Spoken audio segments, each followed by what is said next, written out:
What if your addiction isn't working for you, destroying, but rather trying desperately need to heal you? Right now, millions of people are losing their battle against their behaviors compulsive because they fight against it wrong enemy. You walked into this video because deep down you know that the conventional approach doesn't work.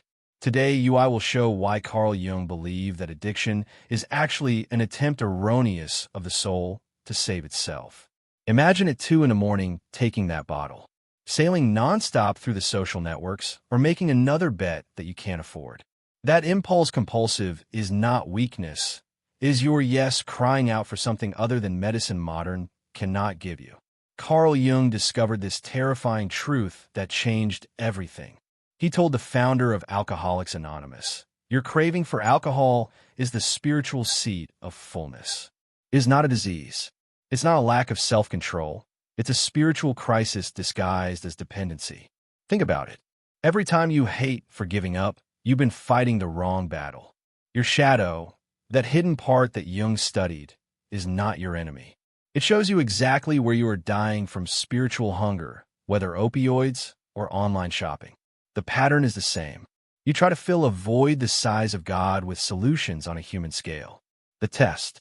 Studies show that more 90% of recovering addicts, they claim that spirituality is fundamental in its process of recovery.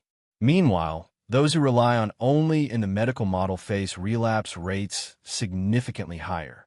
This makes it changes everything about addiction, from by that you can't just leave it until why willpower always fails. Ready to find out what your behaviors really say compulsive?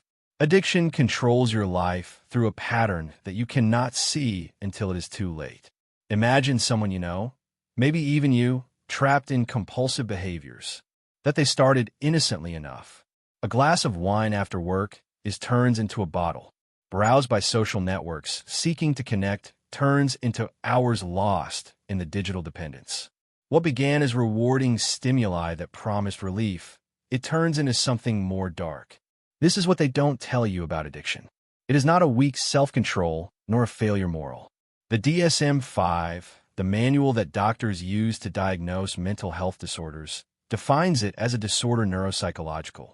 Without a doubt, they will diagnose your substance use disorder substances and will focus on your drug use patterns. But that it's like treating the smoke and ignoring the fire. Whether it's the alcohol that numbs you the nights, the opioids that promise an escape, the nicotine that calms the nerves, cannabis that soothes the difficulties of reality, or the stimulants that drive you to continue go ahead. These are not decisions. Random. Each substance, each compulsive behavior follows the same hidden logic. You develop tolerance, you face withdrawal, but the craving only intensifies. Medical model considers the formation of habits as simple patterns of failed behavior. They map the pathways neuronal, document the rates of comorbidity, noting that 50% of people with addictions too suffer from anxiety or depression, but overlooked the deeper pattern. Carl Jung saw something that everyone else they overlooked. Your addiction is not the problem, but the desperate solution from your psyche to an unbearable problem. That compulsive attraction you feel is not its weakness. It is your soul crying out in a language you haven't learned to understand. And until you decipher that message, the cycle of dependency will keep turning, demanding more and giving less. Carl Jung discovered what everyone addict knows but cannot express. Know you long for the drug, but for fulfillment. In the 1920s, this Swiss pioneer of depth psychology treated Roe Hazard, a chronic alcoholic who relapsed constantly despite the psychoanalysis. Jung gave him a shocking diagnosis that would revolutionize the treatment of addictions forever. Your craving for alcohol, Jung told him, it is the equivalent at a low level of the spiritual seat of our being by the fullness. Think about it. The founder of the analytical psychology said that addiction is not a medical problem, but a spiritual crisis in disguise. Roland Hazard was desperate. Jung he explained that only a true awakening spiritual, what he called a luminous experience, that sensation overwhelming to find something superior to oneself, could match the power of his addiction. This was not a religious sermon. It was a psychological reality. Rowan joined the Oxford Group, a Christian Brotherhood movement, had his conversion experience, and achieved sobriety. This is where the things get extraordinary. The Rowan's transformation came to Bill Wilson, who drank himself to death. Bill W. experienced that same awakening spiritual and founded Alcoholics Anonymous, AA, which now helps millions of people all over the world. Decades he then wrote to Jung, who revealed his formula against spirits. From the Latin spirit against spirit. What Jung meant was profound. You are using the low-level spirit in the bottle to fill a void spiritual than just a spirit superior. A true longing transcendent can satisfy every sip, every puff, every act compulsive is actually the attempt wrong of your soul to reach the sacred. This changes everything regarding the recovery. You're not fighting weakness. You are redirecting a spiritual thirst. Your addiction is not your enemy. It shows you exactly where your soul needs healing. The question is, will you continue drinking from the poison well, or you will seek living water? Your shadow is the key to understand why addiction traps you with such force. Jung's spiritual crisis is more deeper than you think. It's about the parts of yourself that you have buried alive. The shadow, that hidden kingdom of everything you have repressed and denied, disappears without further ado. Find others' exits. The truth is this. Addiction becomes the escape route your shadow's favorite. Think about it. When babies, that shy person, suddenly find courage. When you consume, the anger or repressed sexuality emerge. The Jungian analyst Mary Aidan Brooke calls it illusory plenitude. Substance temporarily dissolves your psychological divisions, allowing your unconscious content flows. But there is something even more powerful at stake. David Shawn describes addiction as an archetypal possession, which it means that it is not just about personal problems. Access collective unconscious to those patterns universals shared by all humanity. The substance is impregnated with a luminous power like a dark god that demands worship. That's why willpower fails. You are not fighting a habit. You are fighting against energy psychic of the deepest layers of the human experience. Archetypes, those ancient patterns of the warrior, the lover, the destroyer, are activated through your addiction. Your individuation, the natural process of reach fullness, is kidnapped. Recovery involves working with the shadow. Face what you have hidden through the analysis of dreams, active imagination, and the projection of your darkness over others. It is death and psychological rebirth. Your ego must die to their illusions. The most terrifying thing, your addiction knows exactly what you need. Show where you are divided, where you have abandoned. Until you recover those shadowy parts, consciously will continue to demand recognition through destruction. Society modern has turned your wounds dark weapons for profit. Those archetypal forces that we just to explore are being exploited systematically by forces that they understand your spiritual hunger. Better than you. This is addiction on a larger scale, industrial. Social networks are not just a platform. They are an addiction artificial. Each notification triggers a dopamine hijacking, the same reward chemical that drugs explode. The manipulation algorithmic after your movement infinity knows exactly when you are more vulnerable. Your orbital cortex frontal, the brain region that imagines the future consequences, is seen affected by design. Literally, you lose the ability to stop. But this is what is truly sinister. The modern society creates alienation and then sells you fake remedies. Mass society uprooted you from the community. The urbanization cut off your connection with nature, and now you drown in uprooting. Jung warned about this. How modern life tells you becomes unstable, insecure, and suggestible. Enter consumerism, the maxim spiritual strategy of deception. The brands do not sell products, but consumer archetypes. Nike you promises to be the hero. Apple turns you into rebel. This is spirituality material. Worship the brand while the soul is starving. Every purchase promises fullness, but it offers you more emptiness. Internet addiction epidemic reveals the pattern. The gaming applications of chance exploits your need for transcendence through risk. The FOMO, fear of missing out, keeps you navigating between characters selected, comparing your chaos interior with the best experiences of others. This social comparison is a psychological torture that triggers the same prefrontal dysfunction as the substance abuse. Your addiction does not occur in isolation, whether substances or screens. You're trapped in a network of systematic exploitation. Modern society doesn't love you complete. Complete people do not. They buy solutions to problems invented. Digital merchants, they know it. They count on your crisis. Spiritual to feed their algorithms. The question is, how much will you continue to pay with your soul?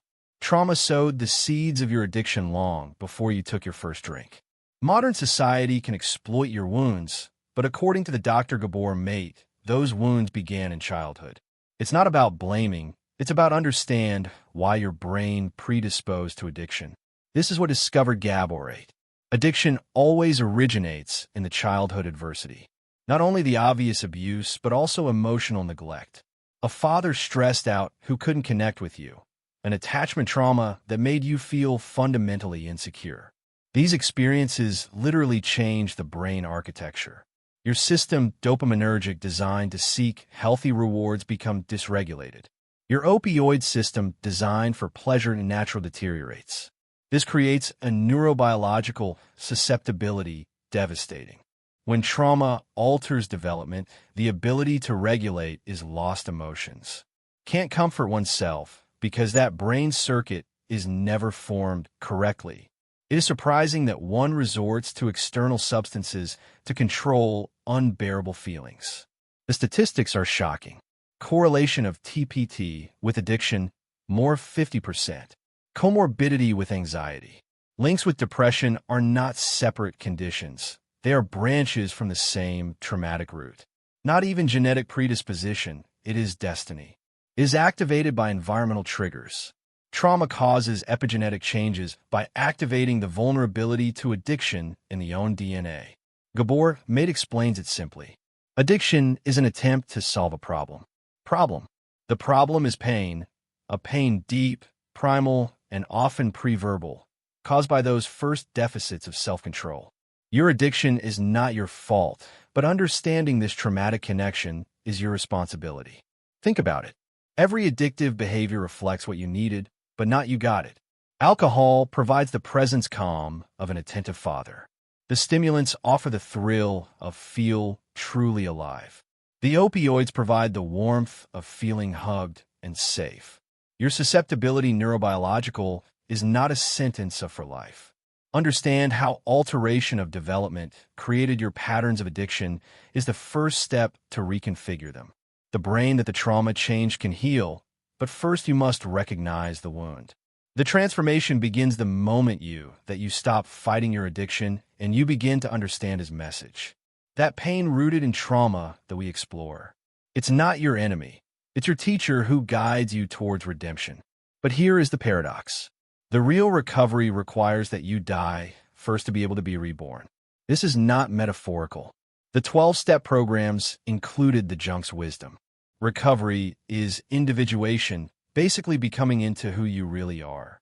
Step 1. Admit that you're powerless over addiction. Means accepting that willpower alone does not it works. It's the death of the ego, where the image you have built of yourself crumbles. Step 2. Believing that a power greater than you can restore the sanity does not require religion. It is opening up to the luminous, that sensation of amazement when you realize that you are part of something bigger. Step 3. Surrendering your will is the ultimate surrender, like letting go finally the steering wheel you've been squeezing so hard. Your addiction kept that false self alive. Without her, you face what the mystics call the dark night of the soul. That emptiness scary, but necessary before the Renaissance. The moral inventory fearless. Step 4 is pure shadow work. Basically, writing everything you've been hiding from yourself himself and others. Step 5, admit these mistakes before another person breaks the power of the shame, since secrets lose your influence when speaking out loud. The step 6, prepare for the elimination of character defects. It means you're finally ready to change those toxic patterns, accepting transformation instead of defend them. Step 7, humbly ask for the elimination. Recognize that you cannot do it alone. It's like admitting that you need help carrying something overweight. Step 8. List who you have damaged. Means writing over all the people to whom your addiction hurt, including yourself. The step 9. Make amends. That it's not just to ask for forgiveness, is to actively repair what that you broke whenever possible. This transforms guilt into redemption through conscious suffering, which sounds complicated, but simply this means this. Instead of drowning in blame or pretend it didn't happen, you look directly the pain you caused. That honest confrontation, like cleaning an infected wound instead of covering it, allows real healing for all involved. Steps 10 to 12 support your spiritual awakening, keeping the transformation alive. The daily inventory, step 10, involves check yourself daily. What did I do right? Where did I go wrong? Keep the job. From the shadow, I continue like the daily maintenance, instead of leaving that problems accumulate. Step 11, prayer and meditation, maintains your connection to the sacred, already be it God, nature, or simply the silent wisdom that you carry within. Step 12, after an awakening spiritual, carry the message. Give life to the archetype of the wounded healer. In few words, your worst experiences become your superpower to help others. Your most serious wounds, deep ones, become gifts to through community healing because you understand their pain firsthand. 12-step programs embody this true. You can't keep it unless you share. Your recovery is strengthened when you help someone find theirs. The experiences of grace come unexpectedly. Synchronicities that seem like winks, cosmic, transcendental encounters that show that something bigger than you maintains. They are not rewards for good behavior, are flashes of in who you are becoming through this process of building meaning. True redemption, it means that your addiction becomes on sacred territory. It is not something that hide, but something to honor as catalyst for rebirth psychological. Each risk of relapse, every craving becomes an opportunity for further healing deep. The transformation that Jung imagined was not try not to fight again. It's about finally understand what your soul always sought. Not the substance, but the sacred. Not to escape from life, but fully connect with her. Your addiction brought you to your knees so that you could finally learn to keep you standing. Addiction is not the enemy you thought was the wounded healer that shows you exactly where you need to grow up. Remember when those compulsive behaviors filled you with shame? Now you understand that they are your shadow speaking, revealing the crisis spiritual that hides behind each craving. When you feel that attraction tomorrow, you will have to choose. Will you lull her to sleep like before, or will you ask what it really has my soul hungers? Your addiction has been trying to fill a spiritual void with solutions temporary. Now you know better. Use wisdom. Jung's. Let your dependence become your teacher. May your struggle become your strength. Here is the real question. Will you keep fighting against yourself, or you'll finally listen what your psyche screams at you? Every relapse, every craving is not failures or opportunities for a deeper healing. Comment below what way you will work with your shadow in place against it from today onwards. And if this video opened your eyes to what it really is addiction, subscribe because understanding your darkness is the first step to finding your light. Your addiction brought you here for a reason. Now is the time to transform yourself.